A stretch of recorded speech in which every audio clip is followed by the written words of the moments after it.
Hi, this is Jörg Uken of the German death metal band Temple of Dread, and you are listening to The Bloodshed with the Vampire on Metal Messiah Radio International. And I'd like to congratulate Metal Messiah Radio with its 13th anniversary. Jörg, thank you very much for taking time out for this interview. And I want to welcome you to the Metal Bloodshed with the Vampire on Metal Messiah Radio International. Nice. Thanks for having me, man. Okay, this is your home, Jörg. I always have open doors policy for you, for SoundCloud Studio, and for Temple of Dread. It sounds good to me.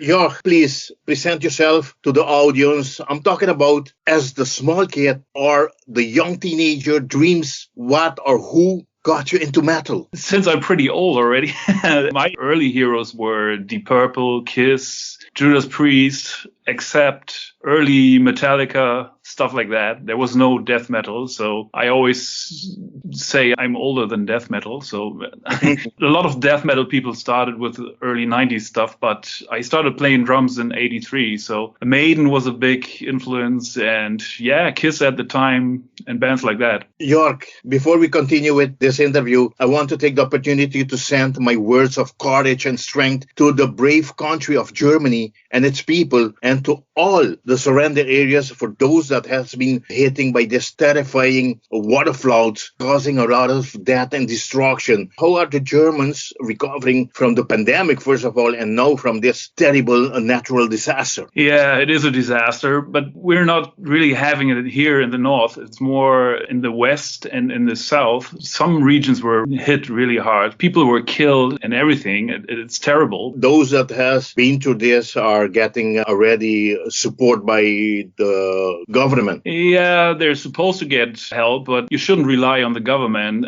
I know there's a lot of people there who help in private and farmers who just drive there and help. And I don't know, the government doesn't really look very well with this issue. Okay. Yeah, for those fans that I believe should be a very few ones that don't know Jörg Uken, but talking about you, the very talented musician coming out of Lower Saxony, Germany, and that has worked with many bands like Love Hunter, Nightfall, Storm Warrior, Valhalla, Crown of Grief, Rumble Militia, Slaughter Day, and now with Temple of Dread as well, to mention some. How do you feel being part of these bands I just mentioned, and where do you get the time and the energy to do so?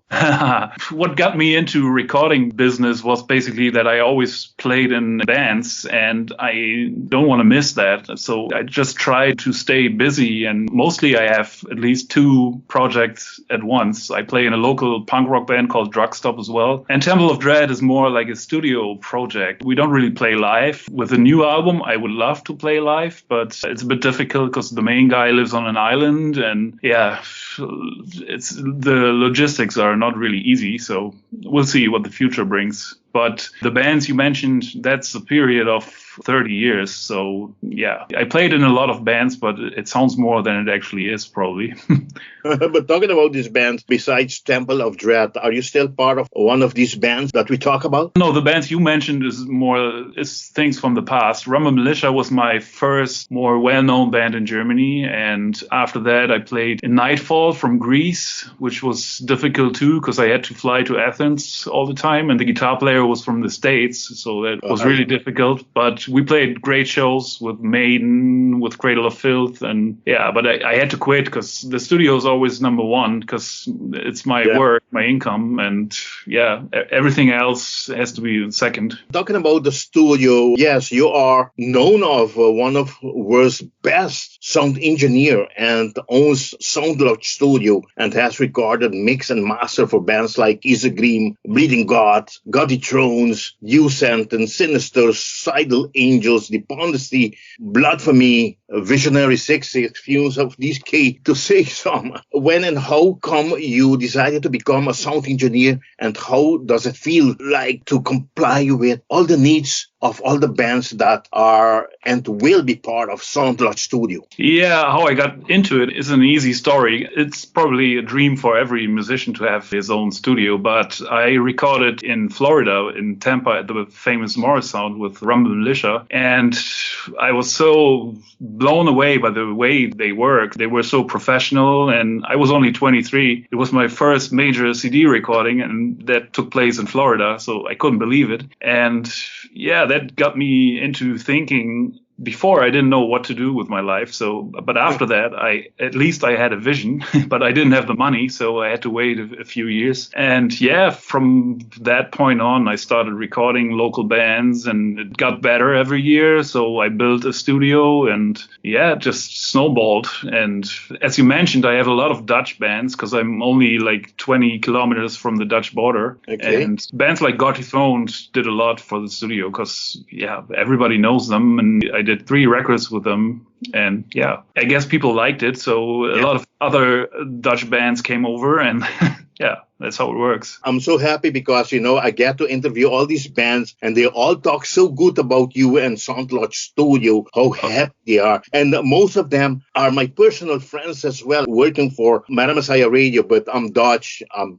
born in the Netherlands, but I'm coming out of Aruba, which is part of the Dutch kingdom. So I'm always in the Netherlands for festival. I get to meet these guys all the time, every year. And they're all happy. Believe me, they're all happy for what you have done for them. That's nice to hear. I mean, that's what you want, happy customers. But still, there's a lot of discussing about mixes, and sometimes it's not the dream job that you think it is, but it's still the best job I can imagine. Okay, talking about Temple of Dread, this German death metal band that was founded in 2017 by Markus Bünnemeyer and Frank Albers to honor the ancient heroes like Death, Benediction, Pestilence, Obituary, and Morgoth, to mention some, with you, Jörg, join on drums, and Jens Finger on vocals. Both you guys joined the band in 2018. Jörg, you and Markus and Jens already worked together in Slaughter Day and have released one EP, Abattoir, in 2018, if I'm not wrong,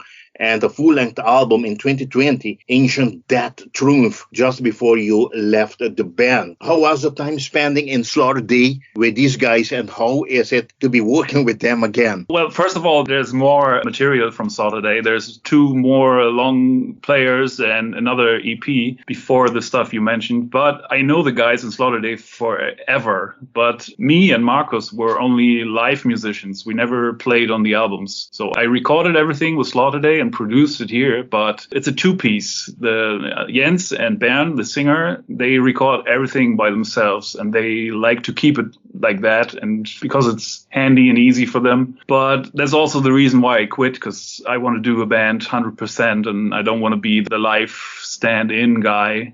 I also want to play on the albums. Sure. So, but there's no bad blood, nothing. I know Jens since he's 15 years old, and now it's a different thing, because it's Temple of Dread is Markus' project. It's his songs. He's a death metal fanatic. And yeah, I'm the studio guy who happens to play drums as well, which is a good thing. And then we just asked Jens if he wants to do the vocals. He never sang before, so it was a kind of a risk in the beginning. Are you telling the truth? Yeah. He's a brilliant guitar player, but he never sang in his whole life.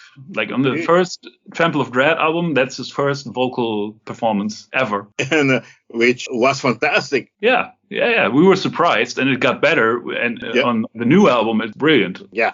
Okay, talking about the albums, the first album, Blood Craving Mantras, was released August 2019 with great songs like Question of Honor, Now You Will Die, Sentence to Life, and more. I must say, great work, lyrics by Albers, who's a psychologist and extreme metal aficionado, writes about the generally threatening suffering and human abuses. I mean, the band's second full-length album, World Sacrifice, was released on July 24, 2020, again giving birth to great tunes like Commands from a Black Soul, In Forges of the Vile, Alive, I Rot, and the self-titled World Sacrifice. And not to forget the Morgoth cover, Soul Baptism. How have these albums been received? And tell us some more about the Morgoth cover, Soul Baptism, which appeared on the band's second album, Word Sacrifice. Yeah, first of all, it was funny because in the beginning, Markus only planned to record these songs for himself and just to give maybe 50 copies to his friends. And when we recorded the first album, we were like, you are crazy. This stuff is so good. You have to offer it to labels. And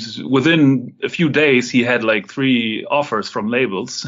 So that's how we got in contact with Testimony. And they do a brilliant job promoting the albums. And yeah, it's funny that we release one album a year. It's unbelievable still. But Markus is on the island and is writing songs nonstop. Yeah, and he's a big Morgoth fan, and we all like Morgoth, and I even did live sound for them. So yeah, he came up with the idea of covering the song, and I really like it. You know what I noticed as well, talking about the album Word Sacrifice, Jörg, the track block Craving Mantra, I mean, any relation with the debut album? Yeah, it has kind of the same vibe. The idea was to have something repeating and remind people of the album before. So, but yeah, musically you have to ask Markus. That's his field. But yeah, it has similarities. Okay, after the previous albums, we talk about the Blood, Carving Mantras, and Word Sacrifice, which were highly anticipated by critics and fans. Temple of Dread complete their opening triple with the new hateful chunk, Hades Unleash. The lyrics, once again written by band friends Frank Albers, dealing conceptual with ancient, mainly Greek myths, and the band has premiered track number 3, Wrath of the Gods, as the new album opener. The album was released with 9 brand new songs on July 23rd, 2021 via the German Testimony Records. I must say, this record label has many well-known bands on their roster like Carnal Tomb, Silent Horror, Demon Breed, the Crypts of Despair, and many more great bands. Your 3rd album with this great record label. Tell us more about the album release with this label and how are the support going with them? Yeah, I think it got better with every album, the responses and also the promo work, and he got professional partners. And from what I heard, the pre-sales for the new album are crazy. It's the best pre-sale he ever had on the label. So there's a small delay with the vinyls. Like, it's really crazy in Europe. All the press plants are busy and probably working for Christmas releases. I don't know, but everybody has to wait longer. So we hopefully get the vinyls in 2 weeks. But yeah, also CDs and Spotify, and we get so many good responses. It's amazing. Okay, talking about good and positive responses, one of them have to do with cover artwork. In this case, talking about cover artwork, was designed by the Italian artist Paolo Girardi and perfectly reflects the mood of the album. Was this the first time the band worked with Paolo Girardi, or was he responsible of making a cover artwork for the other releases as well, Jörg? It was the first time. It was Markus' idea to contact him, and I think he did a brilliant job. I love the artwork, and also the logo in the golden letters. Everything fits perfectly. And yeah, I mean, I also like the other 2 cover artworks. The first one was just something we found on the internet, but don't tell anybody. And the second one, I forgot his name. He also did artworks for Punch and Stange, and he's an American guy. Okay. I also like that cover, but the new one, I think it's also part of the success because everything fits together perfectly. Yeah. Amazing. It's just amazing. But Jörg, for those fans that don't know the band as yet and have not heard the previous album as yet, how would you describe this new album to them? Yeah, I think the new one has more thrash influences and also D-beat stuff because I love it. I love to play D-beat stuff. Yeah, when I get the songs from Markus, he always programs drums and I change a lot of parts, and sometimes he's pissed off, sometimes he's not. But it could happen that I change a blast beat into some mid-tempo groove or whatever. I think the new album is more diverse. It has groovy stuff. It has blast beats. It has thrash beats. We all worship early creators, so there are a few hints to that. And yeah, it's basically what we all like. And Markus and Jens are totally death metal, and I come maybe a bit more from the thrash punk scene. And yeah, it's a blend of those influences. Once again, talking about success, and this has to do with success. Tremble of Death managed to top the previous two long plays, which already have been exciting death metal adventure. The band's third album was, of course, again recorded and produced once again by the band's drummer, Jörg Uken, in your Sound Lodge studio in Rauderfang, Germany. How was the job done compared to the last album? I mean, was Sacrifice in 2020, and why is it so different being in the studio with your own band compared to when you work with another band? Yeah, it's really difficult to mix your own music. And to be honest, I would prefer if somebody else would do it, but that would be super expensive. And of course, you also want to do it yourself, but it's really difficult because you're part of the music. It's my own drumming, so it's hard to judge that. But yeah, the workflow is pretty easy because Markus writes everything at home and then he sends me clean guitar signals and I do the reamping here and we record vocals here, we record drums, and yeah, in the end we just mix everything and until everybody's happy. But how is it, I mean, sitting there and have like the cap of the engineer guy and have the cap, the guy from the drummer from the band, and at the same time having Markus there as the producer? Markus is easy to work with. That's the good part. he lets me do my job. You know, a lot of bands think they know everything about sound, and there's a lot of discussing. Mostly it's ego bullshit, like the guitar player wants this or that. They never listen to the whole thing. And I think with my job, I can judge the whole sound as one. And Markus, yeah, he's super easy. He just lets me do my work, and a lot of bands wouldn't allow me to do my work. Yeah, that's especially when you get producers like pain in the ass. Yeah, sometimes you never finish stuff, right? You send mixes, and then there's a list. I call it shit list, and then you change stuff, and then there's a new list with new points. Some things, yeah, they never get finished, and it's frustrating sometimes. And talking about sound and great recording, mixing, and mastering, with Hades Unleashed, second place soundtrack in the Hard Rock magazine, and many other great reviews received by other web scenes. How are the band's emotion for this? Yeah, that's unbelievable still. Rock Hard for everybody is special because we all started reading Rock Hard magazine when we were 14, and we know every issue, and we were totally into it. It's the metal Bible in Germany, and to be on the second spot, nobody expected that because it's not mainstream metal. It's not Hammerfall or Sabaton or whatever. So mostly those bands don't make it to the top 10, and the second place is unbelievable. You couldn't be better. Amazing. Which one was number one again? Dee Snider. Yeah, it's okay to lose to Dee Snider. It's okay, yeah, it's no problem. Hades Unleashed was made available on Blood Red, Black Galaxy, Marble, Gatefold Vinyl, Gold, Black Splatter, Gatefold, Transparent Slime, Gatefold, vinyls, CDs, jewel case. How are the fans' reactions so far towards the pre-sales and the album sales since it released? And since you only have most of the vinyl only available in 100 copies, should these run out, are you guys going to be print more of these? Yeah, I'm pretty sure about that. I think most of the vinyls are sold out already with the pre-sales. So, and also last time we had a second pressing, and I'm very sure there will be a second pressing at least this time. But Jörg, are we talking about all the colors? I don't have the exact numbers, but the diehards, they would buy all three colors anyway. But collection. Yeah, exactly. But my question is, why 100 copies only? Well, it's not a record for thousands of copies. If you keep it a bit low profile, it's like a collector's item almost. I'm not sure if you would sell like 500 copies each, each. But yeah, nobody expected the reaction, so maybe we need way more copies.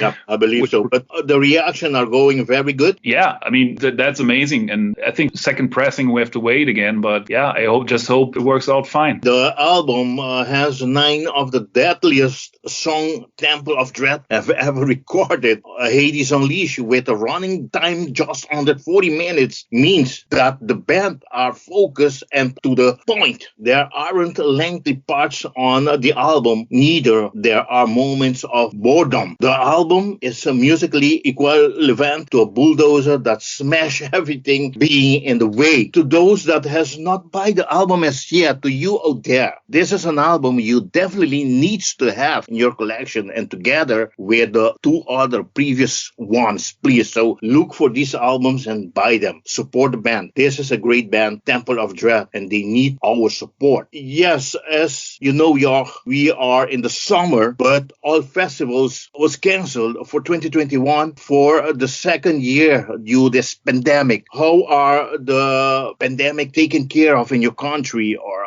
your hometown, and in Germany in general, and what are the band plans for 2022? Yeah, it's still a pity. I mean, there's a few shows, like small open airs are allowed, but still people need to sit down or they have to wear masks and stuff like that. And a lot of people rather stay at home because they don't want to go to concerts like that. Yeah, so. But tell me if I'm wrong. I think last weekend, if I'm not wrong, the Obscene Extreme went on, and Baden and Blood as well. Yeah, Baden and Blood was small version and only a few hundred people. And Obscene Extreme is in the Czech Republic, and they don't have the restrictions that we have. Okay. And also in Holland, I heard there were festivals already, and then the numbers went up again, so everything was shut down again. To tell you, I was talking to Roman Holt, the guy that's organizing Eindhoven Metal Meeting, and it's supposed to be taking place this coming December. And Roman told me that so far the festival will take place. Yeah, but I wouldn't bet on that. I'm not sure. It's tricky because, I don't know, they find new stuff and new regulations, and it's, I don't know, it's weird. I mean, if everybody gets vaccinated that wants to get vaccinated, there shouldn't be any restrictions anymore, because what's the point? I mean... But how do you see this vaccination is taking place in Lower Saxony, in your area?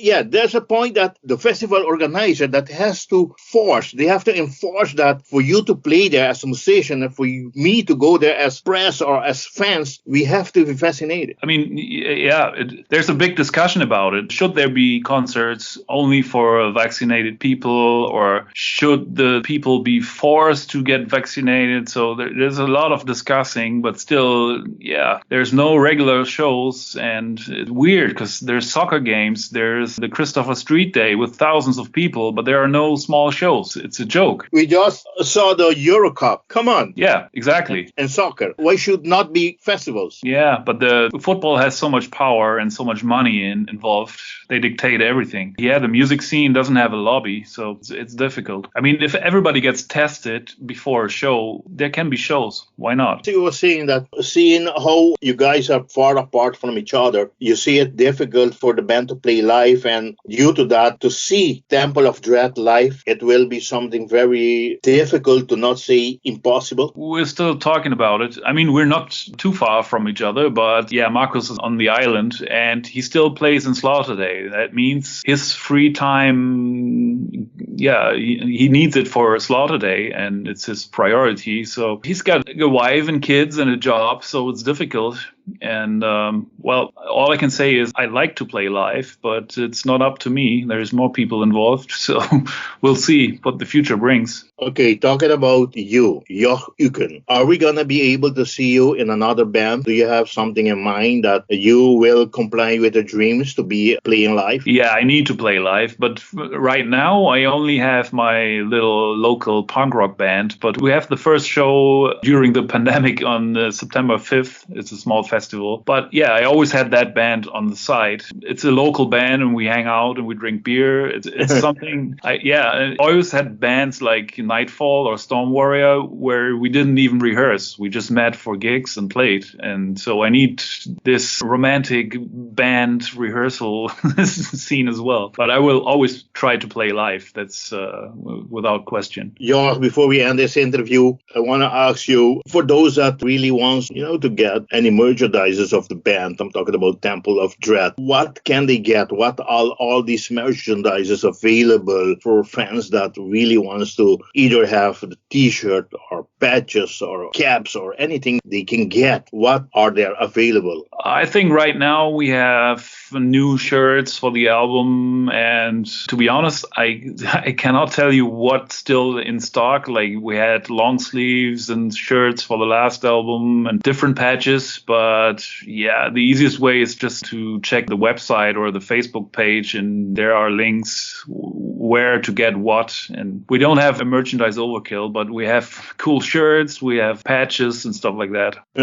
Okay. I mean, at least there's something. I'm dying to get a t-shirt of the band and to wear it, especially when I go to festivals. We can make that happen, I'm sure. I owe you a shirt, so. That's no problem, man. Talking about that, I'm very happy that you have received the Metal Messiah Radio t-shirt, and I'm very, very happy and proud that seeing you wearing it. Yeah, I wear it every once in a while. Jörg, I'm looking up for you when I'm back in Germany. Every year we travel throughout the country to go to festivals. I hope 2022 won't be the exceptions. We're going to be in Germany again. We always love being in there. Even though that we are Dutch, I feel myself more at home when I'm across the border and I'm in Germany, because in Germany, the people treat me like part of the family. Believe it or not, the Germans are so nice people, down to earth and very welcoming, very warm heart. Yeah, I think it's the metal community is like that. I wouldn't say that about Germans in general, because there's a lot of idiots like everywhere, but the metal community is super nice, and yeah, it's a big family. I will let you know when I cross the border. Yeah, you're invited anytime. I'm here. Just give me a message and you can always come over and hold in the studio. Okay, once again, Jörg, I want to thank you very, very much doing this great interview. I'm going to hand you over the microphone of Metal Messiah Radio International for you to thank whoever you want to thank. Yeah, man, I want to thank you, first of all, then Metal Messiah Radio. It was an honor, and thanks for having me. And yeah, hopefully we meet one day. Once again, I want to thank you very much for your trust in us, for always be so supportive in anything. You're always there to help us out or to help in any way you can. And I'm very grateful for this, man, Jörg. Yeah, no problem, man. Anytime. Jörg, once again, I wish you all the best with Temple of Dread, and I wish you all the best with this great new album, Hades Unleashed, once again. And yes, like always, metal on. Bye-bye. Bye-bye.